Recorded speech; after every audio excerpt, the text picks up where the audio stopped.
My warmest greetings to everyone, especially to our dear Professor Sir Celestino Siglos. My name is Kent Jaylan D. Tuling, and in this video today, I will be explaining about the types of feet in relation to poetic forms and genera. And without a further ado, let's begin to my formal discussion. Now, what is feet in relation to poetic form and genre? Well, feet is the basic unit of measurement of a meter. It is the pattern of stressed or accented and unstressed or unaccented syllables. Now, what is syllables? Well, syllables is the unit of pronunciation having one vowel sound without or with surrounding consonant. So that is syllables. So example of syllables we have water, water, 2 syllables, and ferno means 3 syllables, and etc. So basically the feet in poetic is composed of syllables, whether accented or unaccented. For us to understand what is accented and unaccented, let's use a much understandable term. Accented is like high sound, while unaccented is low. For example, water. So wa is the high, water. So wa is the high or accented syllable, while ter is low or unaccented syllable, which is water.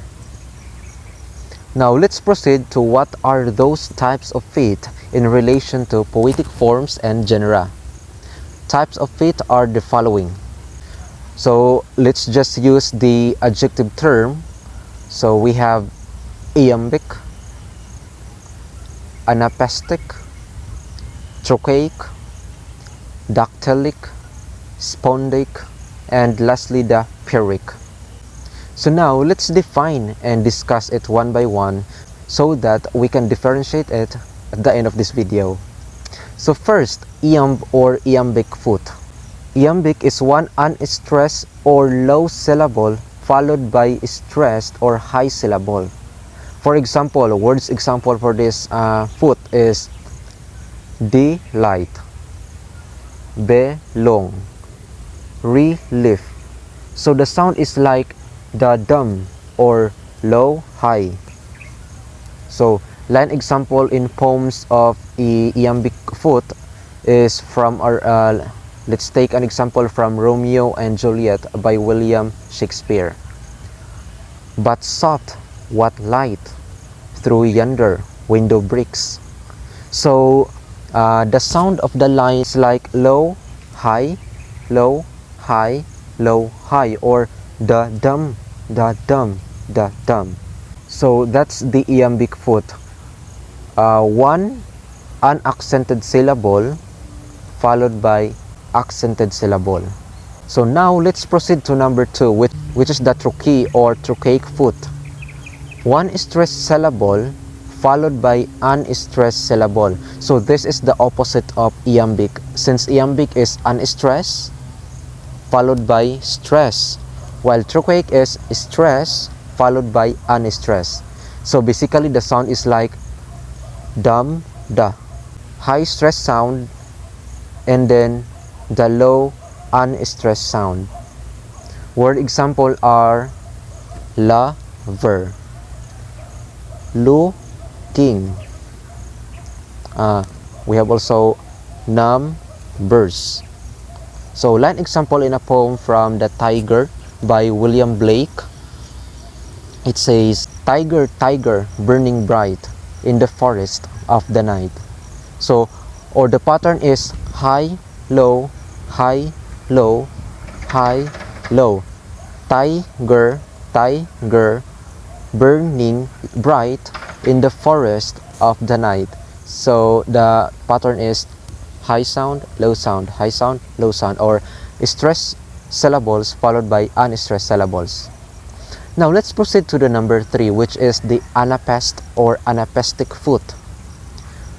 2 unstressed syllables followed by 1 stressed syllables. So 2 low syllables or low sound followed by 1 high sound. So the pattern here is low, low, high, like da, da, dum, da, da, dum. So example words are understand, overcome. It's like low, low, high, low, low, high. So that's the pattern of this poetic foot. So line example in a form from "'Twas the Night Before Christmas" by Clement Clark Moore. It says, "'Twas the night before Christmas, when all through the house not a creature was stirring, not even a mouse." So "'twas the night," it is 3 syllables and the pattern is low, low, high. "'Twas the night," low, low, high, then 2 unstressed followed by 1 stressed syllable, and then so on and so forth of that example. So again, it's 2 low sound followed by high sound, 2 unstressed syllables followed by 1 stressed syllables. Now moving forward to number 4, which is the dactyl or dactylic foot. It is the opposite of anapistic. If the anapistic is low, low, high, or 2 unstressed followed by 1 stressed syllables, the dactylic is high, low, low. So 1 stressed syllables followed by 2 unstressed syllables. So the pattern here is high, low, low. So dum, da, da, dum, da, da. So words example are suddenly, broccoli. So it's like high, low, low, because it's suddenly, broccoli, like that. So line example in a poem is, "Forward the light brigade, charge for the guns," he said. So if you listen carefully the way we read this line, the sound pattern is like high, then followed by low, low, or stressed syllable followed by 2 unstressed syllables. So it is like, "Forward the light brigade, charge for the guns," he said. So it's like high, low, low, high, low, low. So again, the pattern is high or stressed syllables followed by 2 unstressed syllables. Stressed syllables, 2 unstressed syllables. So much for that. Now let's proceed to number 5, which is the spondy or spondaic. 2 stressed syllables. So 2 stressed syllables, 2 high sound syllables. So the pattern here is like dum, dum, dum, dum, 2 high syllables. Word example is heartbreak, football, football, so and etc. So line poem example from Lepanto by J.K. Chesterton. Though this line example is not a purely spondaic foot, but the first 2 feet are still considered as spondy. It happened because spondy poem it is really rare. So example, it says, "White font falling in the counts of the sun." So it's like white font falling, falling. It's like 2 high stress syllables. White font, 2 stress syllables, and falling, 2 stress syllables. That's the spondaic foot.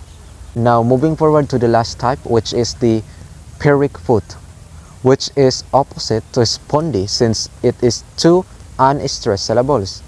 This one is very rare. I've done thorough research about this, but there were no line in the poem I could find as pyrrhic example. So the pattern here is low, low. It's like da, da. If the spondy is dum, dum, here one is da, da. Like it's so boring. So the only example I have are to a, in a, and etc. That's the pyrrhic.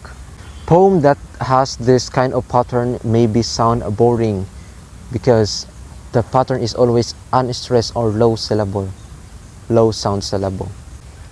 So basically, in order for us to master or to differentiate this kind of foot or these types of feet in a poetic forms and genre, we need to familiarize what is syllables, what is unstressed and stressed syllables.